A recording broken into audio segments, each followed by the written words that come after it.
We finally have a release date for update 15 of Elite Dangerous. This is the 9th of May, so at this point not too far away.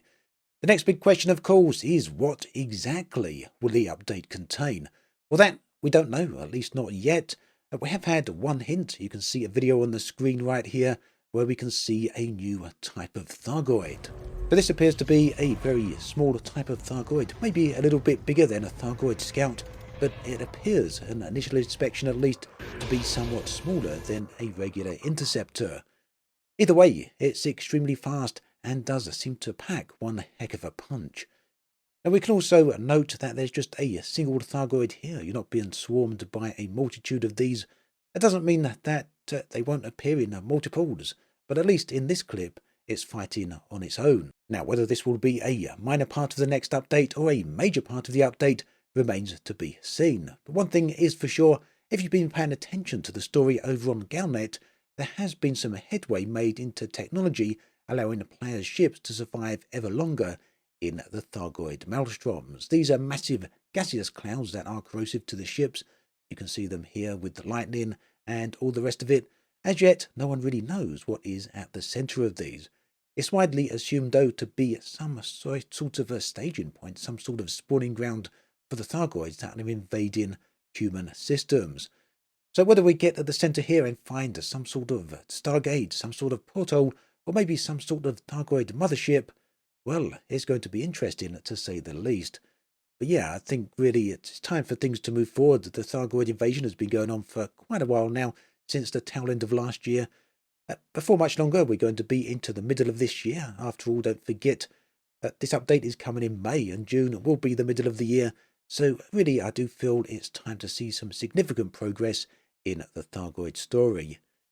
It's also very clear at this point that we won't be getting any ground-based Thargoid FPS. At least, colour me surprised if we do. But that's not a problem. So far, the Thargoid invasion has been mostly to do with the Thargoid ship, so repelling them in one manner or another seems to be the collective goal. So there was two other pieces of news yesterday posted to the forums about Elite. Let's have a look at these in turn.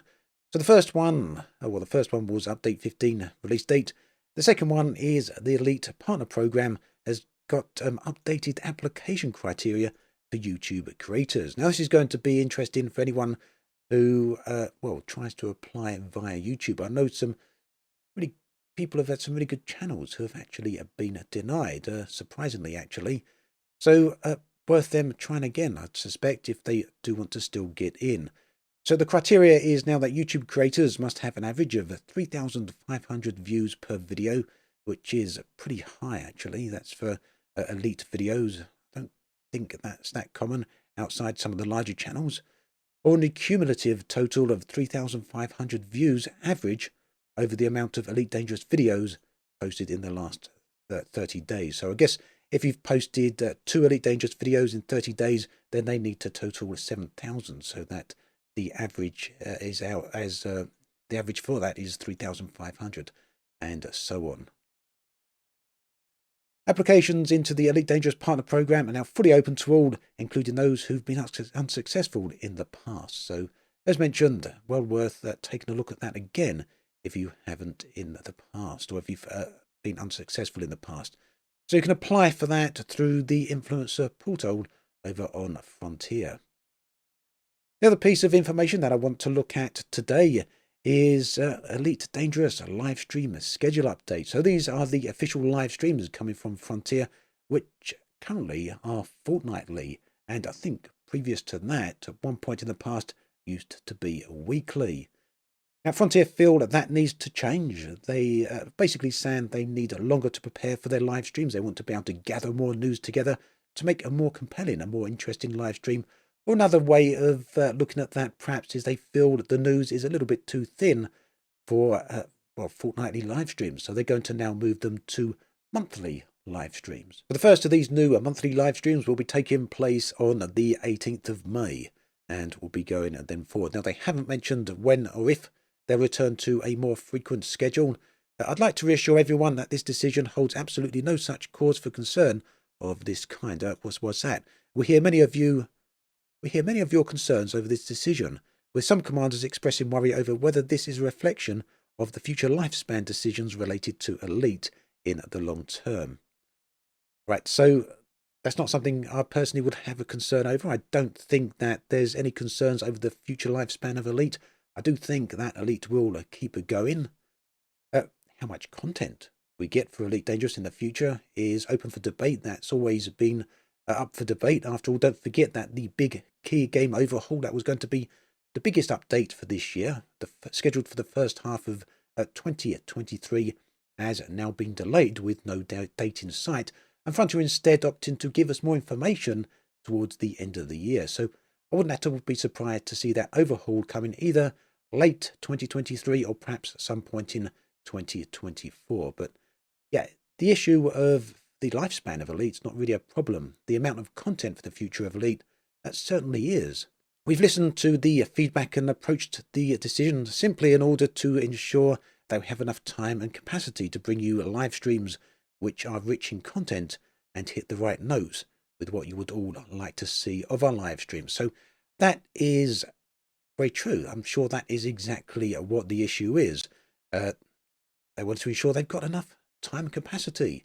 In other words, it's starting to sound like, once again, Frontier are stretched a little bit too thin. All fair enough, though. I think Frontier do need to do what is right for the game. The community team need to do what's right for their staff. So, no issues with this, really. The only point I would like to raise here is that I saw a few people mention that monthly live streams, or even less, is pretty common amongst game companies with live services. That's something that doesn't seem true to me. I guess if you cherry pick, then you can find a bunch of companies that live stream monthly or less. But all we need to do is really look at Sunny Gnome here, and we can see that Microsoft over the last 90 days have live streamed. We've got 18 streams. So how many? It's about 12 weeks, is it? The 13 weeks, roughly. That's 18 streams. That's more than one a week. Rockfish Games, the people behind Everspace 2, 12 streams, so that's roughly one a week. Warcraft, of course, the big company there. Unfair to compare, perhaps, but 30 streams in a 90-day period. Star Citizen, CIG, have done 10 streams. Who else have we got? Warframe have done, Digital Extremes have done 16 streams in 90 days. And then we get to Elite Dangerous right here, who've done just 5 streams in 90 days. And for some reason, they feel that is a few too many and need to cut back. So in future, that would just be 3 within the same time frame, or 2.5, if you really want to split hairs. So who knows what's going on there? But I guess, as I said, the community team need to do what's right for them. So anyway, the big takeaway news for this video is Update 15 coming on the 9th of May. What are you hoping to see in that update? Do you think it's going to be a big update that will finally get us into the center of the maelstrom? Or do you think there will be some fixes and some relatively minor content? Do let me know in the comment section below. As always, I'd love to hear from you. As always, thanks for watching, and I'll catch you guys and girls next time.